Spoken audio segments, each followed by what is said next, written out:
Welcome back to Drive X. The 2026 Toyota Century starts at around $170,000, and let me tell you, this isn't just a car, it's a statement. When you hear Toyota, most people picture reliability, family cars, or hybrids.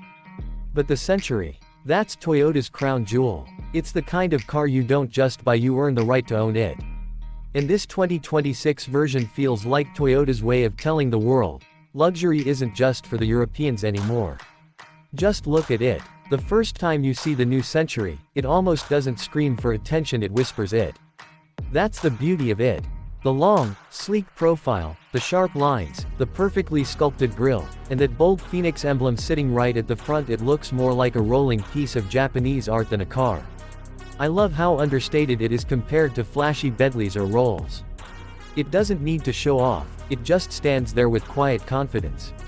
The radiant LED lights up front almost feel like eyes that know something you don't, and the soft curves blending into that powerful rear give it this timeless presence. The whole car looks like it was carved with respect, not just designed with a pencil. But step inside, and wow, this is where the Century completely takes your breath away. Toyota didn't just throw leather and screens everywhere, they crafted an experience. The seats feel like sitting in the first-class cabin of an airline, only softer and more personal.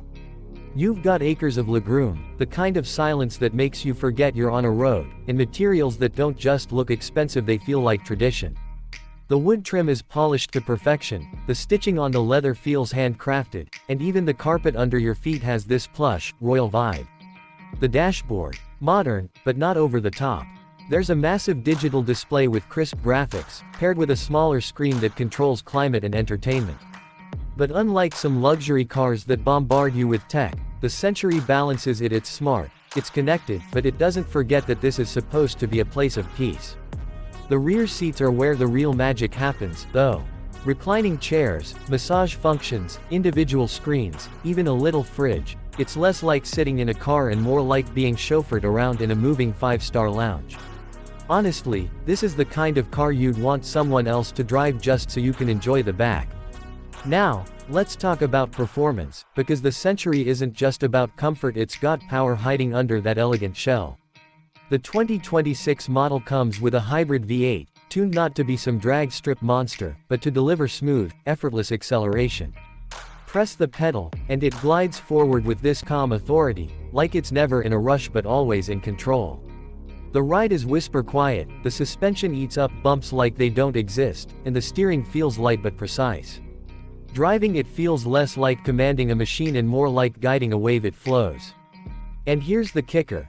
Even with all that luxury and a V8 under the hood, the hybrid system keeps it surprisingly efficient. You're not buying a Century to save gas, but it's nice to know it's not guzzling every drop, either.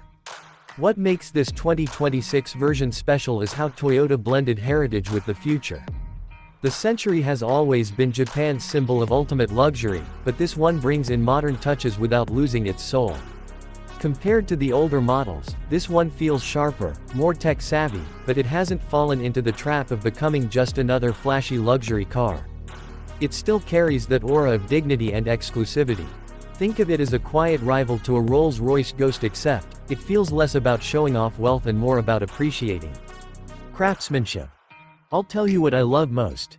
It feels Japanese. In a world where most luxury cars are about being loud, the Century is about restraint, elegance, and tradition. It's not here to scream, "Look at me." It's here to whisper, "You've arrived." So, what do you think? Is the 2026 Toyota Century the perfect blend of old-school class and modern luxury? Or would you still go for a European badge if you had that kind of money? Drop your thoughts in the comments below. I'd love to hear which car you think carries luxury the best. And if you enjoyed this deep dive, don't forget to like, share, and subscribe, because we've got plenty more dream machines to talk about.